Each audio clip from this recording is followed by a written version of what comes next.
और वहाँ जाएंगे तो वो पंजीयन करेगा। उसमें आपको एक मानदेय है उम्र के हिसाब से, 18 साल है तो 56 रुपया और कभी 40 साल है तो 200 रुपया, इसी बीच में आएगा। बाकी उतना ही अंशदान हमारा विभाग भारत सरकार के माध्यम से उस खाते में करेगा और 3,000 वो पेंशन का हकदार बनेगा।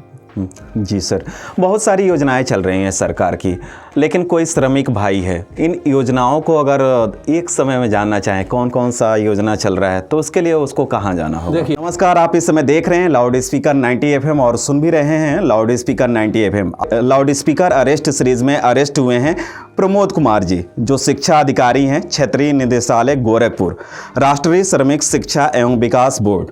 सर, हमारे स्टूडियो में आपका बहुत बहुत स्वागत है। जी धन्यवाद। राष्ट्रीय श्रमिक शिक्षा विकास एवं विकास बोर्ड क्या है?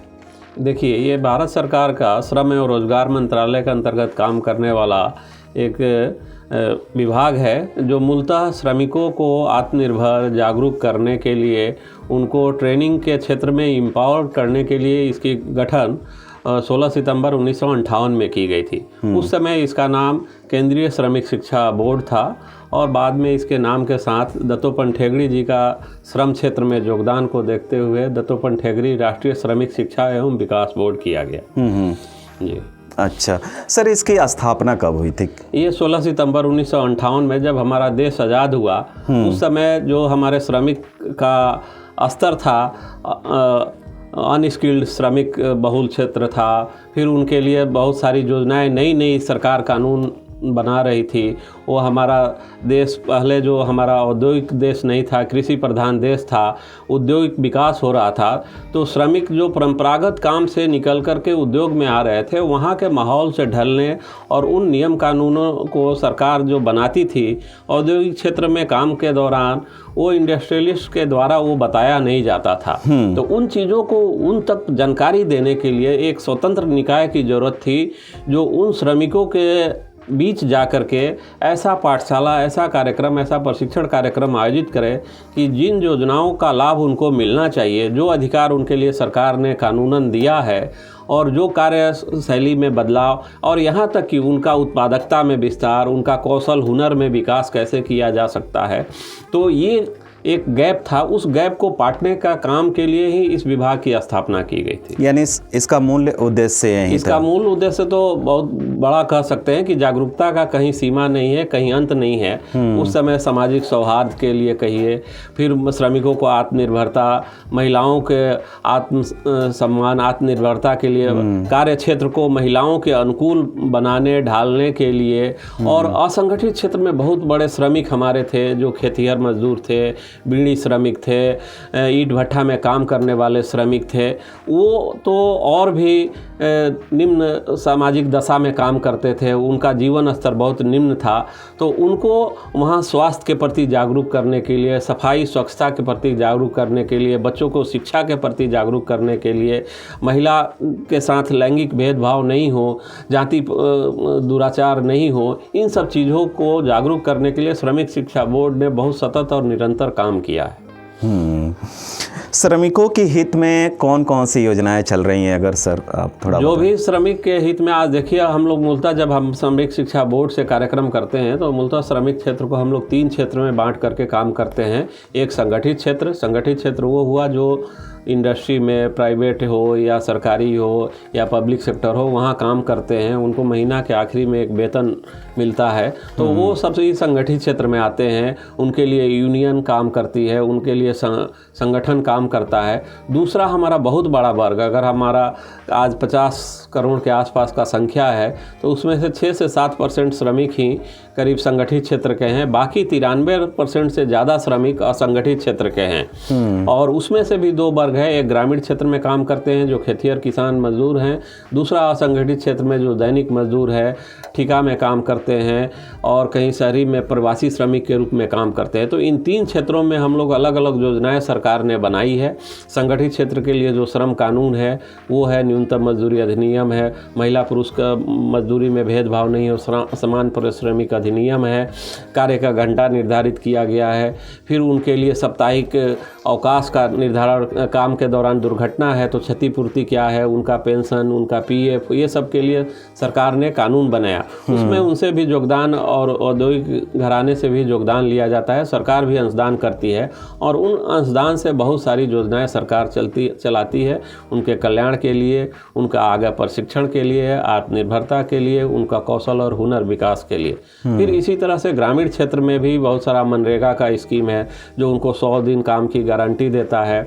उनके लिए एक चिकित्सा का प्रधानमंत्री आयुष्मान कार्ड है जिसमें 5 लाख का इलाज वो करा सकते हैं। दुर्घटना बीमा सरकार ने प्रधानमंत्री जीवन ज्योति बीमा योजना शुरू किया है, प्रधानमंत्री सुरक्षा बीमा योजना शुरू किया है। अभी एक पेंशन का बहुत विस्तारित क्षेत्र, असंगठित क्षेत्र के हर श्रमिक को उसमें शामिल करने के लिए प्रधानमंत्री श्रमयोगी मानधन योजना शुरू किया है। और उन श्रमिकों का पहचान कैसे हो कि वो असंगठित क्षेत्र में है और इस तरह से काम करते हैं, ग्रामीण क्षेत्र में है, इसके लिए ई श्रम का एक पंजीयन अभियान भी शुरू किया गया और इस श्रम पर आज 33 करोड़ से ज़्यादा श्रमिक रजिस्टर्ड हो चुके हैं।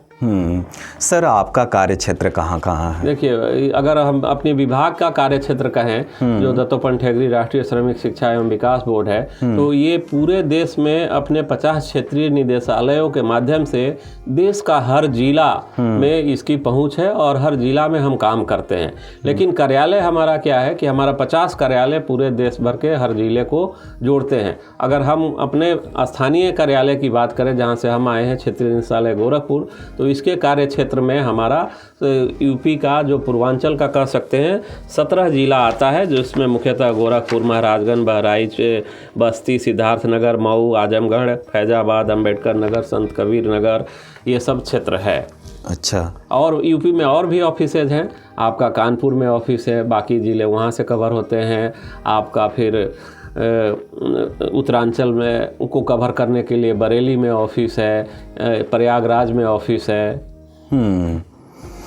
सर, आपका विभाग श्रमिकों के हित के लिए अभी क्या क्या काम कर रहा है? देखिए, अभी हमारा मूलतः जैसा कि हमने बात किया कि हमारा विभाग मूलतः प्रशिक्षण और उनको जागरूक करने के लिए काम करता है। लेबर मिनिस्ट्री 3 रूप में काम करती है। एक तो जो श्रम कानून बनाता है, उसके बाद दूसरा उस कानून को इन्फोर्समेंट के लिए लागू करने के लिए एक विभाग काम करता है। तीसरा उन कानूनों को जागरूक करने के लिए कि ये कानून क्या है, किस तरह बने हैं, किसके लिए बने हैं, क्या सरकार की योजनाएं हैं, तो उनको एक जागरूक करने के लिए हमारा विभाग काम करता है। और इसके माध्यम से हम लोग विभिन्न तरह के प्रशिक्षण कार्यक्रम चलाते हैं। एक दिन से लेकर के 21 दिन तक का कार्यक्रम हमारे विभाग द्वारा चलाया जाता है, जिसमें व्यक्तित्व विकास कार्यक्रम 21 दिन का है। अच्छा। पहले हम लोगों ने प्रशिक्षकों का प्रशिक्षण भी 3-3 महीना का कार्य क्षेत्र क्लास चलाया है। औद्योगिक क्षेत्र में हमारे प्रशिक्षक जो श्रमिक शिक्षक होते थे वो 45 दिन का कार्यशाला करके जाते थे। अपने औद्योगिक क्षेत्र में जा कर के सायंकालीन पाठशाला लगा करके उनको प्रशिक्षण देते थे इन सब चीज़ों के बारे में। अभी हम लोग डायरेक्टली इंटरवेंशन के रूप में ग्रामीण क्षेत्र में जा करके 1 दिन का कार्यक्रम चलाते हैं, जो संक्षिप्त अवधि का कार्यक्रम उसको कह सकते हैं। शॉर्ट टर्म ट्रेनिंग प्रोग्राम के नाम से चलाया जाता है, जिसमें अनुसूचित बहुल क्षेत्र है, महिला श्रमिक है, आपका बीड़ी श्रमिक है, आपका खेतिहर मजदूर है, किसान है, फिर कारीगर है। इन सब लोगों के लिए अलग अलग तरह के विषय वस्तु को लेकर के हम लोग प्रशिक्षण कार्यक्रम, मतलब कि जागरूकता कार्यक्रम, जिसमें विषय वस्तु की अगर बात करें तो स्वास्थ्य से लेकर के आत्मनिर्भरता, कौशल विकास, हुनर और सरकार की जो फ्लैगशिप स्कीम है उन सब चीज़ों की जानकारी दी जाती है। सर, लाउड स्पीकर 90 FM के माध्यम से जो भी हमारे श्रमिक बंधु देख रहे हैं इस एपिसोड को, उनको क्या आप संदेश देना चाहेंगे कि ज़्यादा से ज़्यादा जो भी आप योजनाओं के बारे में बता रहे हैं उसका ज़्यादा से ज़्यादा लाभ उठाएं? देखिए, हम लोग की पहुंच का एक सीमा है। हाँ। अगर हम गोरखपुर से ही बात करें तो हम लोग जो कार्यक्रम करते हैं, हमारे जैसे एक और अधिकारी हैं, 2 अधिकारी के माध्यम से हर महीने हम लोग करीब 30 से 35 कार्यक्रम आयोजित करते हैं। और 30 से 35 कार्यक्रम में अगर संख्या बल को देखें तो एक कार्यक्रम में हमारे पास 100 के आसपास लोग रहते हैं, शामिल होते हैं। भले उनको हम लोग मानदेय भत्ता वगैरह देते हैं, और तब भी हमारी पहुंच इस तरह से अगर कहें तो 2 से 3 हज़ार के बीच पहुंच पाती है। लेकिन आपका रेडियो FM माध्यम से ये जानकारी एक ही साथ में बहुत बड़े क्षेत्र में पहुंच सकती है। तो जो हमारा उद्देश्य है श्रमिकों तक पहुंच बनाना, जागरूकता, उनको संदेश देना, वो एक साथ इस रेडियो FM 90 के माध्यम से हम बड़े क्षेत्र में और बड़े एरिया को कवर कर सकते हैं। बिल्कुल सर, बहुत सारी सर योजनाएं चल रही हैं जैसा कि अभी आपने बताया, उसमें से कोई एक योजना के बारे में बताएं जिससे हमारे जो भी श्रमिक भाई हैं वो ज़्यादा से ज़्यादा लाभ उठाएं उसका। देखिए, अभी हम लोग ने एक कैंपेन चला करके जो पिछला 15 अगस्त से ये दिसंबर तक में 3-4 विषयों पर फ्लैगशिप स्कीम पर कैंपेन चला। आपका प्रधानमंत्री श्रम योगी मानधन योजना, प्रधानमंत्री जीवन ज्योति बीमा योजना, प्रधानमंत्री सुरक्षा बीमा योजना। तो इसमें जो एक बहुत अच्छी स्कीम है, बाकी 2 स्कीम तो बहुत आसान है, बैंक में जाइए फॉर्म भरिए और सुरक्षा बीमा के अंतर्गत 2 लाख का इंश्योरेंस, जीवन ज्योति बीमा योजना के अंतर्गत किसी भी तरह से मृत्यु होने पर 2 लाख का इंश्योरेंस पा सकते हैं, एक बहुत आंशिक अनुदान पर। लेकिन जो PMSYM योजना है, प्रधानमंत्री श्रम योगी मानधन योजना, एक असंगठित श्रमिक को पेंशन से जोड़ने के लिए बहुत बड़े स्तर पर कार्य किया जा रहा है कि उनको थोड़ा सा अंशदान ले करके उम्र के हिसाब से निर्धारित किया गया है कि कोई व्यक्ति जो भी ई श्रम बनाया है वो 18 से 40 वर्ग के उम्र के बीच का है, तो अपने नज़दीकी जन सुविधा केंद्र पर जा करके, जन सेवा केंद्र पर जा करके इसका पंजीयन करा सकता है और 60 साल के बाद वो 3000 का पेंशन, ग्रांटेड पेंशन का हकदार हो सकता है। अच्छा। तो उसमें करना क्या है, आपको ई श्रम, आधार और आपको बैंक पासबुक, ये 3 चीज़ें, और जिसको नॉमिनी देना चाहते हैं उसको ले जा करके वहाँ आप अपने खुद से चाहे तो मोबाइल से कर सकते हैं, नहीं तो दूसरा नज़दीकी जन सुविधा केंद्र है वहाँ जाएं और वहाँ अगर बोलें कि PM, हम लोगों ने सभी जन सेवा केंद्रों को प्रशिक्षण दे दिया है इसमें पंजीयन करने के लिए, और वहाँ जाएंगे तो वो पंजीयन करेगा। उसमें आपको एक मानदेय है उम्र के हिसाब से, 18 साल है तो 56 रुपया और कोई 40 साल है तो 200 रुपया, इसी बीच में आएगा। बाकी उतना ही अंशदान हमारा विभाग भारत सरकार के माध्यम से उस खाते में करेगा और 3000 वो पेंशन का हकदार बनेगा। जी सर, बहुत सारी योजनाएं चल रही हैं सरकार की, लेकिन कोई श्रमिक भाई है, इन योजनाओं को अगर एक समय में जानना चाहें कौन कौन सा योजना चल रहा है तो उसके लिए उसको कहाँ जाना होगा? देखिए, अभी सरकार हर जानकारी के लिए आपको अपने कार्यालय नहीं बुला रही है, जानकारी आप तक, जैसे आपके माध्यम से हम आप हर बैठे बैठे घर तक पहुंच रहे हैं, तो वैसे ही जानकारी आजकल सारा डिजिटलाइज हो गया है। आप ऑनलाइन जा करके, जैसे कोई ई श्रम बनाया है उसके पीछे एक नंबर, टोल फ्री नंबर है 144-34, उस पर फ़ोन करें, ई श्रम से क्या लाभ है, PMSYM में हमको क्या मिलेगा। इसके बाद भी बचते हैं तो जो भी आपका स्थानीय जन सुविधा केंद्र है वहाँ भी जा सकते हैं, नहीं तो हमारा कार्यालय इन सभी योजनाओं की जानकारी देने के लिए सुविधा केंद्र के रूप में काम करता है और प्रशिक्षण केंद्र के रूप में हम लोग अपने कार्यालय को डेवलप कर रहे हैं।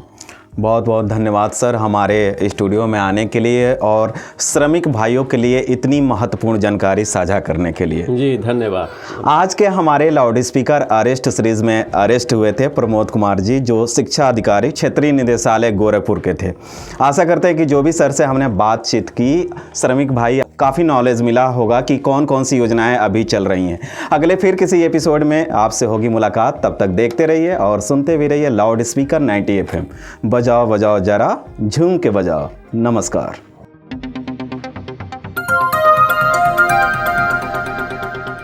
बजाओ जरा झूम के बजाओ, बजाओ बजाओ जरा झूम के बजाओ।